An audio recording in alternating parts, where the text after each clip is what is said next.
Big pass வீட்டை விட்டு ஆதிரை அவங்க தான் வெளியே வந்திருக்காங்க. வீட்டுக்குள்ள ஆரம்பத்துல நல்லா விளையாடின ஆதிரை அவங்க எங்க வந்து அவங்களுடைய கேமை மிஸ் பண்ணாங்க அப்படிங்கிற கேள்விக்கு, அந்த வீட்டுக்குள்ள எல்லாரும் ஃப்ரெண்ட்ஸ் தான், ஆனா இந்த மாதிரி எல்லாம் கண்டிப்பா வந்து நாங்க நடந்துக்கல அப்படிங்கிற மாதிரி ஆதிரை கண்டிப்பா ஏதாச்சும் விளக்கம் கொடுப்பாங்கன்னு எதிர்பார்ப்பு இருக்கு.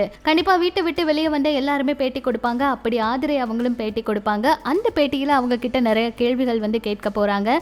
ஆரம்பத்துல கலையரசன் அவரெல்லாம் வீட்டுக்குள்ள வந்ததுக்கு ஒத்தே இல்ல, தகுதியானவர் இல்ல, அவரெல்லாம் எதுக்கு இந்த வீட்டுக்குள்ள வந்து கொண்டு வந்து விட்டுருக்காங்க, அதாவது ஃபேக்கா கண்டென்ட் பண்ணி பப்ளிசிட்டி ஆகணும்னு நினைக்கிறவங்களுக்கெல்லாம் வாய்ப்பு கொடுத்தது சரியில்லை அப்படின்னு சொல்லி ஆதிரை அவங்க நாமினேட் பண்ண விஷயங்களுக்கு நிறையவே கிளாப்ஸ் எல்லாம் கிடைச்சது. ஆனா ஒரு சில நாள் கழிச்சு பார்த்தா ஆதிரை அவங்களே அந்த மாதிரிதான் கேம் விளையாண்டாங்க.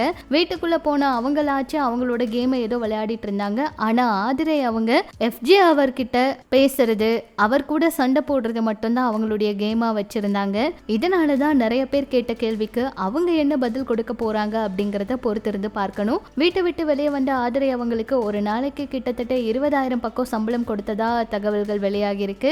இப்ப அவங்க 3 வாரம் வீட்டுக்குள்ள இருந்திருக்காங்க. இந்த 3 வாரத்துக்கு சேர்த்து அவங்களுக்கு சம்பளம் கொடுக்கப்பட்டதா தகவல் வெளியாகி இருக்குங்க. அது மட்டும் இல்லாம இந்த பிக் பாஸ் நிகழ்ச்சியில வைல்ட் கார்டு கண்டஸ்டன்ட் வீட்டுக்குள்ள போக இருக்காங்க. சோ எதிர்பாராத பல திருப்பங்கள் நடக்க இருக்கு. இப்பவே சண்டை பயங்கரமா போயிட்டு இருக்கு. கம்ருதீன், திவாகர், பார்வதி இவங்க 3 பேரு தான் வந்து வீட்டுக்குள்ள ஏதோ ஒரு கலவரங்கள் எல்லாம் பண்ணிட்டு இருக்காங்க. சண்டை போடுற ஒரு போட்டியாளர்களா இருக்காங்க. ஏதோ கண்டென்ட்டும் கொடுத்துட்டு இருக்காங்க. அதனால அவங்கள இப்போதைக்கு வெளியே அனுப்புறதுக்கு வாய்ப்பு இல்லை. அவங்க உள்ள இருந்தாதான் சுவாரஸ்யம் அதிகமா இருக்கும் அப்படிங்கறதுனால அவங்க இந்த கேம்ல கண்டினியூ ஆகிறதுக்கான வாய்ப்பு இருக்கு. என்னதான் ரெட் கார்டு, எல்லோ கார்டு அப்படின்னு வார்னிங் கொடுத்தாலுமே அவங்களுக்கு வந்து வெளியெல்லாம் கண்டிப்பா இப்போதைக்கு அனுப்புற வாய்ப்பு இல்லை. இன்னும் பெருசா ஏதாவது சம்பவம் பண்ணி அதுக்கப்புறம் அவங்கள வெளியே அனுப்பும் போதுதான் கேம் இன்னும் சுவாரஸ்யமாகும் அப்படிங்கிறதுக்காக அவங்கள இன்னுமே வந்து கேம்ல கண்டினியூ பண்ண வைக்கிறதுக்கான வாய்ப்பு இருக்கு. அந்த வகையில ஆதிரை அவங்களுக்கு அடுத்த வாரம் இந்த லிஸ்ட்ல யாரு சிக்க போறாங்க அப்படிங்கிற எதிர்பார்ப்பு இருக்கு. கண்டிப்பா கம்ருதீன் அவர் வந்து நாமினேஷன்ல வர்றதுக்கான வாய்ப்பு அதிகமாவே இருக்கு.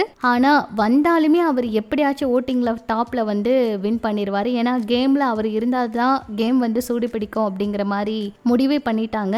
அந்த வகையில சுபிக்ஷா அவங்கள வந்து பார்வதி அவங்களும் கம்ருதீன் அவங்களும் பேசும்போது பாக்குறதுக்கே கடுப்பாகுது. த்ரிஷான்னு வேற சொல்லிட்டு இருக்காங்க, கொஞ்சம் தள்ளி போக சொல்லு, திவாகர் அவர் தான் சுபிக்ஷாவை பார்த்து த்ரிஷான்னு சொல்லிட்டு இருக்காரு அப்படின்னு சொல்லி பார்வதி அவங்க சொல்ல, கம்ருதீன் அவரு அந்த ஆளுக்கு டேஸ்டே இல்லையா அப்படின்னு சொல்லி தூணு துப்புறதெல்லாம் ரொம்பவே கோவத்தை ஏற்படுத்தி இருக்கு. இவங்க இப்படியெல்லாம் பேசுறத வெளியே வந்து போட்டியாளர்கள் பார்த்துட்டு என்ன ரியாக்ட் பண்ண போறாங்க, என்னெல்லாம் நடந்திருக்குன்னு வெயிட் பண்ணி பார்க்கலாம். ஸோ ஒவ்வொருத்தருமே வெளியே வந்ததுக்கு அப்புறம் கண்டிப்பா பேட்டி கொடுப்பாங்க. அப்படி ஆதிரை அவங்க என்ன பேட்டி கொடுக்க போறாங்க, உள்ள நடந்த விஷயங்களை பத்தி என்ன சொல்ல போறாங்க, என்ன விளக்கம் கொடுக்க போறாங்கன்னு வெயிட் பண்ணி பார்க்கலாம். இதெல்லாம் பற்றி உங்களோட கருத்துக்களை சொல்லுங்க. இன்னும் பிக் பாஸ் அப்டேட் தெரிஞ்சுக்க நம்ம சேனல் கூட இணைஞ்சிருங்க.